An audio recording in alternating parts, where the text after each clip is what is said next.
नमस्ते दोस्तों, क्या आप रोमांचक फैक्ट के लिए तैयार हैं? आज हम कुछ ऐसे अद्भुत और अविश्वसनीय सच लेकर आए हैं जो आपको हैरान कर देंगे।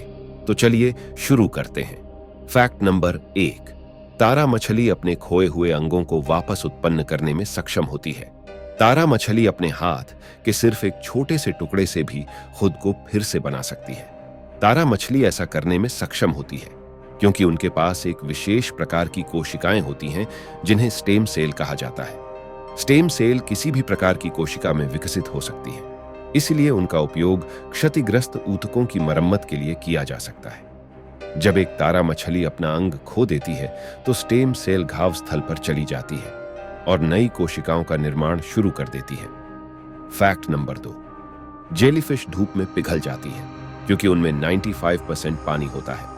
जेलीफिश अपने शरीर को आकार देने के लिए पानी पर निर्भर करती है और जब वे सूख जाती हैं तो वे अपना आकार खो देती हैं और एक गंदे द्रव्यमान में बदल जाती हैं। यही कारण है कि जेलीफिश को अक्सर समुद्र तट पर पिघलती हुई जेलीफिश के रूप में देखा जाता है।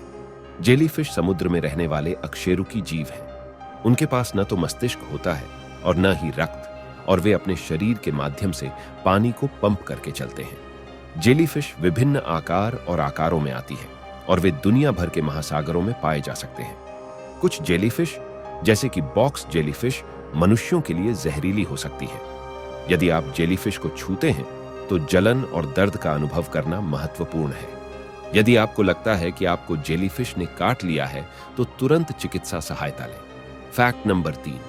क्या आप जानते हैं, चीन पांडा को अपने राष्ट्रीय खजाने के रूप में मानता है और उन्हें अन्य देशों को उपहार के रूप में देता है। हालांकि ये पांडा और उनके बच्चे चीन की संपत्ति बने रहते और उन्हें 10 साल के उधार पर दिया जाता है। उधार की समय समाप्त होने पर पांडा को चीन वापस भेज दिया जाता है। Fact number 4। जिराफ की जीभ इतनी लंबी होती है कि वे उससे अपने कान साफ कर सकते हैं। जिराफ की जीभ लगभग 21 इंच लंबी होती है। यह नीले रंग की होती है और मांसपेशियों से बनी होती है जो इसे बहुत लचीली बनाती है।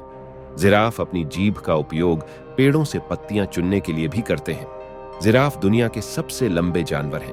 उनकी गर्दन लगभग 7 फीट लंबी होती है।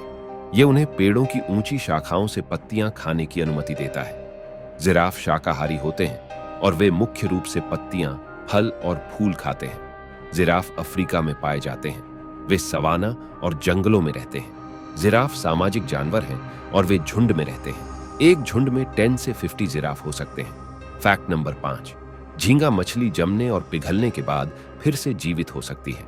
जी हां, अगर आप झींगा मछली को बर्फ में जमा दें और फिर उसे बाहर निकालें तो जैसे ही बर्फ पिघलेगी, झींगा मछली फिर से जीवित हो जाएगी।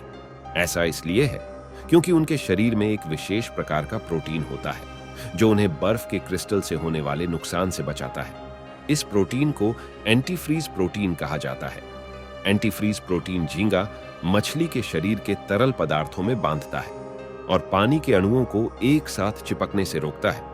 यह बर्फ के क्रिस्टल बनने से रोकता है जो झींगा मछली की कोशिकाओं को नुकसान पहुंचा सकता है। झींगा मछली एकमात्र जानवर नहीं है जो जमने और पिघलने के बाद जीवित रह सकते हैं। अन्य जानवर जो ऐसा कर सकते हैं उनमें मेंढक, कछुए और कुछ कीड़े शामिल हैं।